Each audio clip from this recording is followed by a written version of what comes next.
everyone. My name is Chloe, and today I'm here with my August in and out. So, you guys, I've been doing so good on taking down my TBR. It's been awesome. July was wonderful. I got tons off my shelf and didn't replace them, so my number actually went down.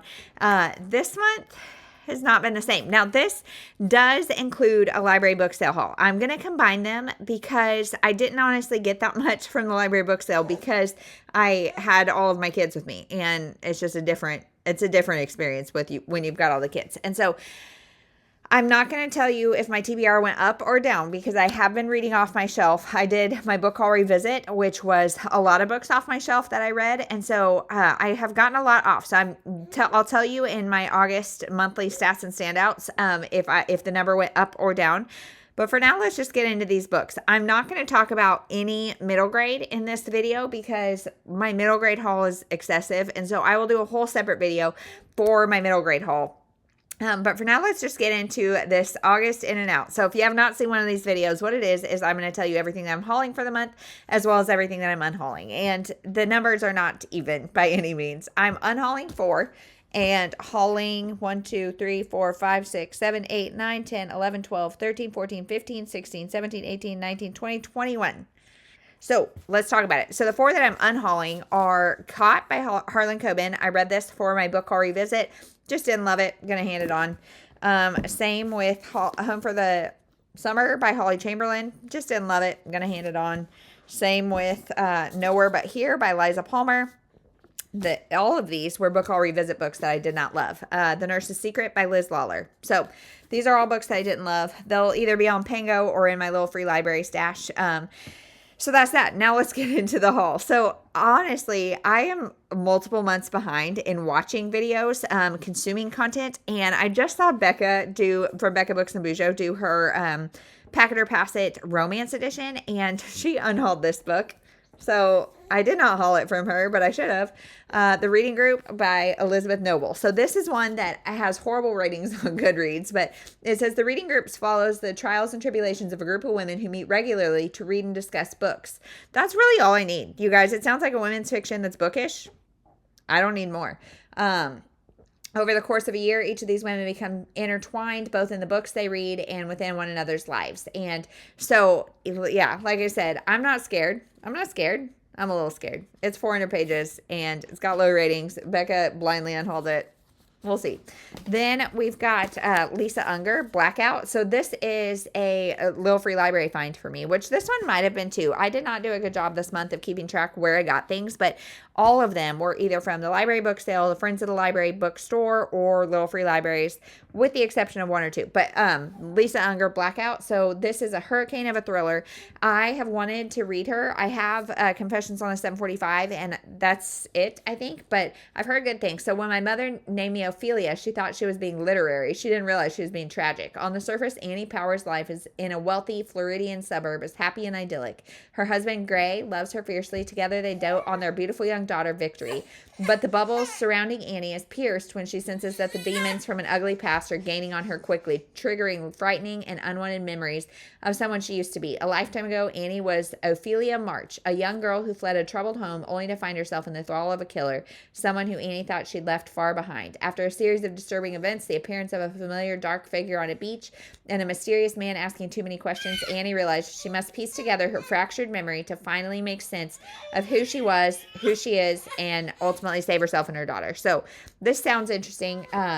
My daughter is out of snacks, so I'm going to be right back. I'm going to grab her some snacks, and then we'll keep going through the stack. Okay, next is The Treatment by Suzanne Young. So this is number 2 in the program series. I have number 1. This is a YA dystopian book, and so I don't know anything about it, don't really want to know anything about it, but this is number 2 in case I get hooked. So yeah, there's that. Then this one has also low ratings. Every Other Weekend by, let's see, the sticker is is covering it. This is 1988. A sun-scorched Southern California is full of broken homes. Ninny is a simultaneously precocious and nervous 8-year-old adjusting to a newly arranged life after her parents split. Ninny and her mother and 2 brothers have just moved in with her new stepfather and his 2 kids. With her old life replaced by this unfamiliar configuration, Ninny's natural anxieties intensify and both real and imagined dangers entwine. Earthquakes and home invasions, ghosts of her stepfather's days in Vietnam, Gorbachev knocking down the door on her 3rd grade class and recruiting them all into the Red Army, knock-kneed, and a little stormy adds she's far too small for the thoughts that haunt her, yet fears are not entirely unfounded. So I feel like this could be relatable to me, honestly, as an anxious individual who has been anxious since childhood, and I also had a blended family. We'll just see. We'll see. It's got bad ratings, but I'm interested. And this is one that I picked it up and I was like, I really want to read that right now.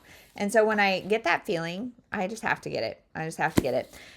Then we have The View from Coral Cove by Amy Clipston. So Amy Clipston is a Christian fiction author. She writes some Amish, but this is not. This says, when a jilted romance novelist escapes to find a small beach town, the last thing she expected to find was the start of an even better love story. So truthfully, it was the cover that got me. It's beautiful. I like it. But that sounds great. Then this one, Charlie Donnelly, 20 Years Later. This is one that I've been hearing about, and this author specifically is one that I really have wanted to try. And so this one says, Avery Mason, host of American Events, knows how to grab a TV audience attention. Her latest story, a murder mystery laced with sex, tragedy, and betrayal, is guaranteed ratings gold.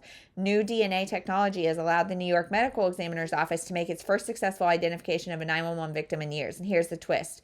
The victim has been accused of the gruesome murder of her married lover. In a chilling last phone call to her sister Emma, Victoria begged her sister to prove her innocence. By now, Emma has waited 20 years later to clear Victoria's name.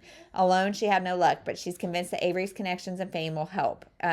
So we'll see. I've heard great things. Like I said, this has short chapters, and I've heard really good things about this author. I thought he was more dystopian, but this sounds like straight up thriller. Let me know if you know anything.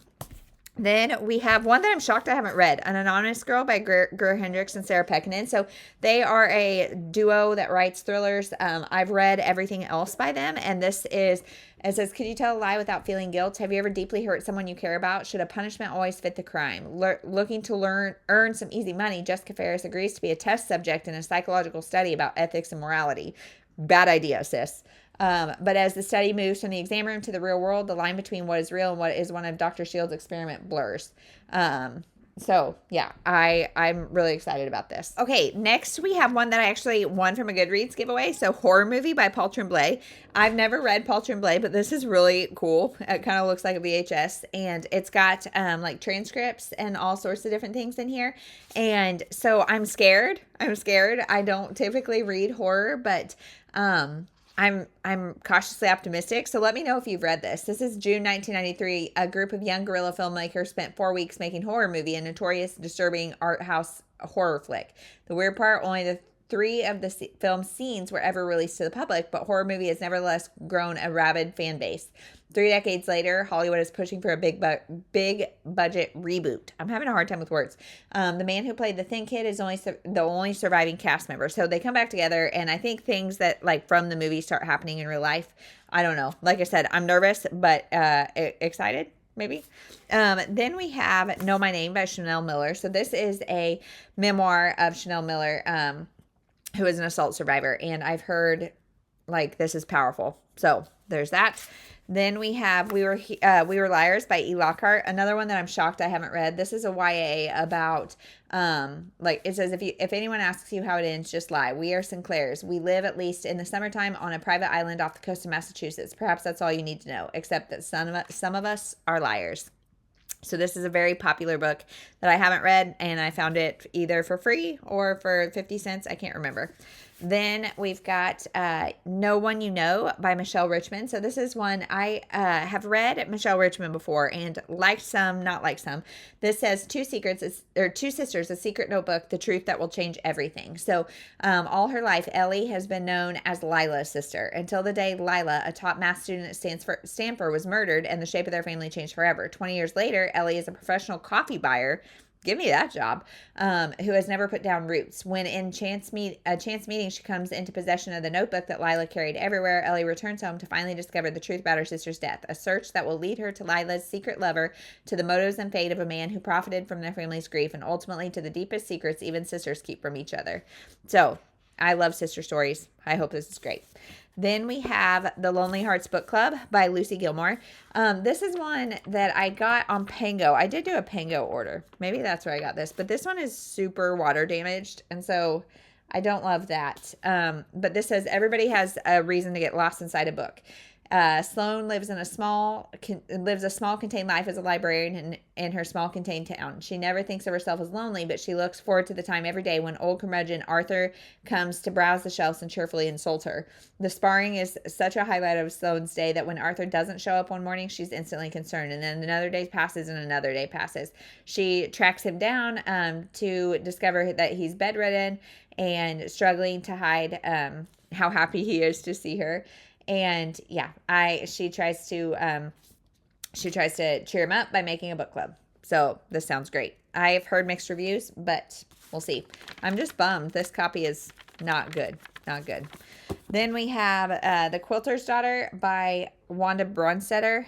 This is I think I have the first. It's an Amish series. I have the first. This is number 2. So there I go, buying books that I don't even know if I like the series. Then we have The Haunting of Maddie St. Clair, which I think is Simone St. James' debut. Am I right? I don't know. Anyway, this is 1920s England, and it says, a young woman of limited means and even less experience confronts the ghost of a mysterious serving maid. So hers are historical sometimes, thriller most of the time, and paranormal oftentimes. So I'm excited to try this. I've liked Simone St. James before, so we'll see.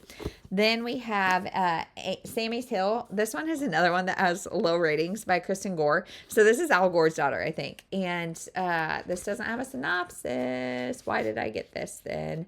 It is a debut. Everyone's falling for Sammy. I think it's a women's fiction about Sammy and politics, and I'm just interested. I don't know why. I'm interested, so I got it. Then we have The Teacher by Frida McFadden. This was one that I got for $1 at my library bookstore, and I love Frida McFadden. I love that she just has a popcorn nature about her. Are her books the best? Absolutely not, but will they get you out of a slump? Yep. Same with Never Lie by Frida McFadden. And then one of you sweet, sweet people, my Angela, she is a friend and a subscriber, and her and I talk on Boxer every now and again, and she read a book by an author that I've really been wanting to read, and that is Rachel Hannah. So she read a book by Rachel Hannah, not this book, but she said it was so good. And so I got on Pango, and I was like, well, what can we get? I wanted to get the book she read, but this is the only Rachel Hannah they had, and all of her books sound so interesting, and the font is huge, and the pages are very white, but I think this will be a quick read, and if I love this is the start of a series. If I love it, but if I don't, that's okay, and I really just want to give this author a shot. So I've got a handful of authors here that I've been like keeping an eye out for them, and so I got a book from them, and there's that. Then we have Everyone Here is Lying by Sherry LaPena. So I think this is this the one about, I love Sherry LaPena, so I got this for that. But I think it says, welcome to Stanhope, a safe neighborhood, a place for families. On the surface, William is a family man. He's been having an affair. It ended horribly wrong. On that same afternoon, his daughter comes home. He kind of explodes on the daughter, and then the daughter goes missing. So I don't know. I love suburban mama drama, and this is like suburban daddy drama, but I love it. Then I have 2 that I've actually already read, and I got copies just to have them for my shelves because I have no chill, no self-control, because I really like these. This one especially is a ex-library copy, but Lessons in Chemistry by Bonnie Garmis. I really like this book. This is about a 1950s, 60s woman, Elizabeth Zott, 1960s, and she is a scientist who gets asked to do like a cooking show, and so she does a cooking show on Food Network-esque, and she tries to educate women on the science behind cooking, and I just like this. The toxic masculinity is strong in this, but I really liked our main character. I like this book, so I wanted to have a copy, but it is an ex-library copy. So I'll need to see if I can do some doctorate on it, but there's that. And then last is The Baxters by Karen Kingsbury. So this is like the prequel novel. This is actually the only Baxters things that I have already read, but in my head, I'm going to do a massive binge of the Baxter series. Probably not like binge as in nothing else in between, but I'm going to start with this prequel because I want to have everything fresh. And then I'm going to go through the series in order and read it all. And so I wanted to have this on my shelf, and it was $1. The cover is a little ripped, but that's okay. So that was my haul and my tiny little unhaul. But let me know if you've read any of these. Let me know if there's any I need to prioritize. I'm thinking I might do a video that is like authors I've been wanting to try and do, like, I mean, we've got Paul Tremblay, we've got Charlie Donnelly, we've got let's see, what were the Lisa Unger, we've got Rachel Hanna. Right here, I've got 4 books that would be great for that video. So let me know if you want to see that video. Let me know if there's any of these that I need to prioritize. And that's it. We'll see you in the next one. Thank you so much for watching.